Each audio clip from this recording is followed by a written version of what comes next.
काठमाडौँ गोर्खासले दोस्रो संस्करणको Nepal premier league एनपीएलमा विजयी सुरुवात गरेको छ।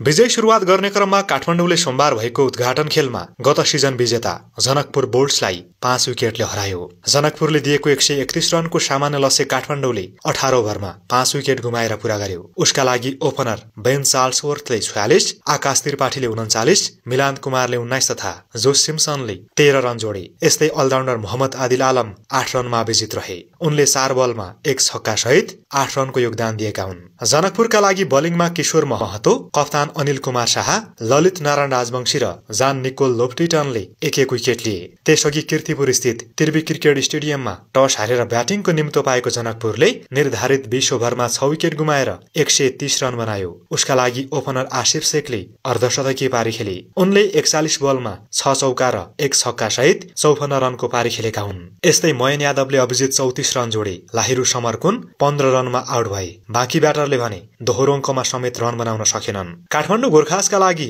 मिलान कुमारले 4 ओभरमा 15 रन दिएर सर्वाधिक 3 विकेट लिए। अलराउन्ड प्रदर्शन गरेका उनी प्लेयर अफ द म्याच घोषित भए। त्यस्तै शाहब आलम, सन्तोष यादव र करण केसीले 1-1 विकेट हात पारे। एनपीएल 2 मा मंगलबार 2वटा म्याच हुनेछन्। लिगको दोस्रो दिनको बिहान चितवन राइनोस र कर्णाली याक्स तथा अपराह्न पोखरा एभेन्जर्स र विराटनगर किङ्स आम्ने सामने हुनेछन्। को प्रदर्शन निकै कमजोर रह्यो। उसले लिगको 7 मध्ये 5 मा हार तथा 2 खेलमा मात्र जित निकाल्यो। पोखरा गत सिजनमा अङ्क तालिकाको 7औं स्थानमा सीमित रह्यो। पहिलो संस्करणको खराब नतिजाबाट पाठ सिकेको पोखरा बलियो टिमका साथ दोस्रो सिजनको एनपीएलमा फर्किँदैछ।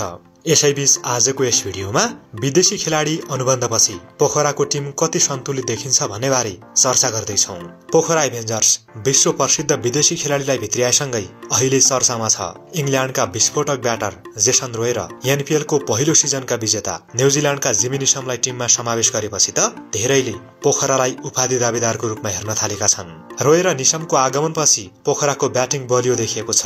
जेसन रोय विश्वकप विजेता खेलाडी हुन्। इङ्ल्यान्डले सन् 2019 को एक दिवसीय विश्वकप जित्नुमा उनको पनि महत्वपूर्ण भूमिका छ। त्यस विश्वकपको सेमिफाइनलमा रोयले अस्ट्रेलिया विरुद्ध 65 बलमा 85 रनको शानदार पारी खेल्दै इङ्ल्यान्डलाई फाइनल पुर्याए। उनले इङ्ल्यान्ड सहित विश्वका 1 दर्जन जति चर्चित लिग खेलिसकेका छन्। रोयले हालसम्म समग्र टी20 करियरमा 10,500 रन बनाएका छन्। उनी अब एनपीएलमा पनि आफ्नो प्रभाव छाड्न पूरा कोसिस गर्नेछन्। रोयले एनपीएल खेल्ने भएपछि पोखराको ओपनिङ ब्याटरको विकल्प बढेका छन्। अहिलेको अवस्थामा उसँग ओपनरको विकल्पमा जेसन रोय, एडम रोसिङटन, कुशल भुर्तेल, दिनेश खरेल, त्रितराज दास र अर्जुन कुमाल रहेका छन्। यदि पूरा सिजन उपलब्ध भएमा यसपल्ट रोसिङटन र रोय प्रमुख ओपनर हुनेछन्। रोसिङटनले इङ्ल्यान्डको घरेलु प्रतियोगितामा आक्रामक ब्याटिङ गर्दै आएका छन्। उनले पाकिस्तानको पीएसएल, दक्षिण अफ्रिकाको एसिया टी20 देखि विश्वका चर्चित लिग खेलिसकेका छन्। रोसिङटन विकेट किपिङ पनि गर्छन्। यसपालि पोखरा मध्यक्रमको ब्याटिङमा त्यति बलियो छैन। उसँग यो भूमिकाका लागि किरण ठगुन्ना, अभिषेक तिवारी, कृष्ण पौडेल, सन्दीप छेत्री, डान डौथोइट लगायत खेलाडी छन्। पोखराको टिम फिनिसिङमा भने बलियो देखिन्छ।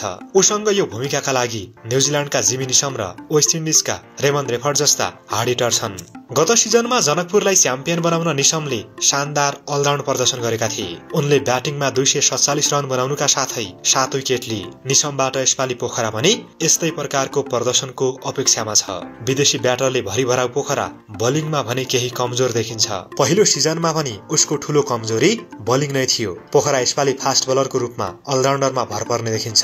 उसँग यो भूमिकाका लागि वेस्ट इन्डिजका 34 वर्षीय रेमन रिफर, नेपालका आकाशन, न्युजिल्यान्डका जिमी निसम तथा इङ्ल्यान्डका म्याट टेलर रहेका छन्। पोखरासँग यसपल्ट स्पिनरको रूपमा सागर ढकाल र विपिन खत्री मात्र रहेका छन्। यस्तै कुशल भुर्तेलले पनि एनपीएल 2 मा बलिङ गर्ने सम्भावना छ। उनले पछिल्लो समय राष्ट्रिय टिमका लागि नियमित बलिङ गर्दै आएका छन्। यसरी हेर्दा पोखरा ब्याटिङमा अब्बल र बलिङमा अझै बलियो देखिएको छैन। ऊ यसपालि खेलमा त्यो सन्तुलन कसरी मिलाउँछ त्यो हेर्न लायक हुनेछ।